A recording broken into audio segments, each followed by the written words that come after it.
दोस्तों, आज हम एक बहुत ही कॉमन सी बीमारी होती है सर्वाइकल। आप लोगों ने नाम सुना होगा सर्वाइकल स्पॉन्डिलाइटिस, जिसमें लोगों को गर्दन में बहुत दर्द रहता है या फिर उनको चक्कर आते हैं। पेशेंट्स जब लेटे हुए होते हैं और वो लेटनी हुई अवस्था में से जब वो बैठते हैं बिस्तर पे या खड़े होने की कोशिश करते हैं तो उनको अचानक से चक्कर आ जाता है।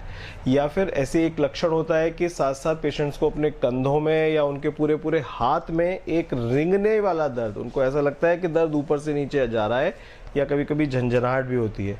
कभी कभी ये सिम्टम्स, ये लक्षण सिर्फ एक तरफ होते हैं, जैसे कि किसी दाएं या बाएं हाथ में होंगे, और कभी कभी ये दोनों कंधों में और दोनों हाथों में भी हो सकते हैं। इसका कारण होता है हमारी रीढ़ की हड्डी जो होती है गर्दन में, उसमें नेक के सर्वाइकल रीजन में नसों का दब जाना, जिसको कि मेडिकल लैंग्वेज में सर्वाइकल स्पॉन्डिलाइटिस कहते हैं और सामान्य एक भाषा में उसको सर्वाइकल बोला जाता है।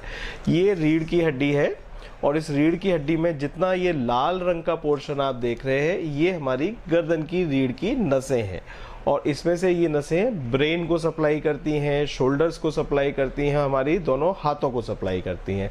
और इसीलिए अगर यहाँ कोई खराबी आ जाए अगर इस जगह पर, तो वो या तो ब्रेन में तकलीफ होगी यानी सिर दर्द होगा, या फिर चक्कर आएंगे, या उल्टियाँ होंगी, या फिर अगर हाथों में और कंधों में होगी तो वहाँ पर झंझनाहट या दर्द होगा।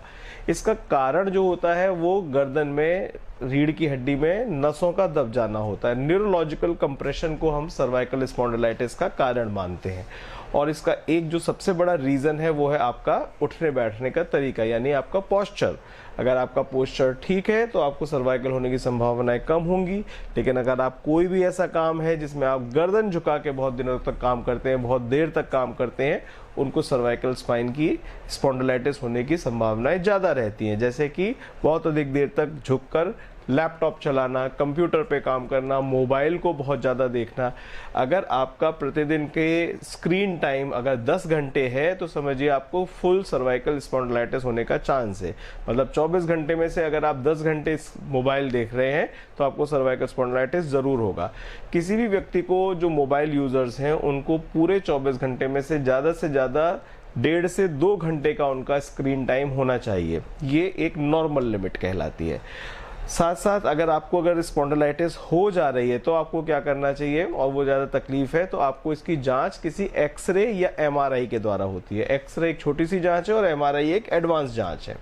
तो आपको अपनी जांचें करानी चाहिए जिसमें ये मालूम पड़ जाए कि आपको सर्वाइकल स्पॉन्डिलाइटिस किस स्टेज में है। और उसके बाद डॉक्टर आपको कुछ दवाइयाँ देते हैं जिससे आपके हाथ पैरों के दर्द, साथ साथ झंझनाहट और चक्कर आने बंद हो जाते हैं। इनके साथ अगर हम कुछ व्यायाम करते रहें, कुछ गर्दन की एक्सरसाइजेज होती हैं उनको करने से, जैसे कि फॉरवर्ड बेंडिंग या बैकवर्ड बेंडिंग, साथ साथ साइड वाइज बेंडिंग, और गर्दन को इस तरह से रोटेशन जिसको बोलते हैं, एक बार क्लॉकवाइज रोटेशन करिए, एक बार एंटी क्लॉकवाइज रोटेशन कीजिए। ये एक्सरसाइज आप सुबह शाम 15-15 मिनट तक करते रहें तो आपको सर्वाइकल स्पॉन्डिलाइटिस से छुटकारा मिल जाएगा। ये कोई बहुत खराब बीमारी नहीं है, लेकिन इसके लक्षण इतने खराब होते हैं कि मरीज को बहुत ज़्यादा परेशानी होती है। एक नियमित व्यायाम, एक अच्छा पोस्चर और साथ साथ एक अच्छे विचार, या फिर आप जिस प्रकार कहते हैं मेडिटेशन या ध्यान, उससे आप अपने को सर्वाइकल स्पॉन्डिलाइटिस नहीं होने देंगे।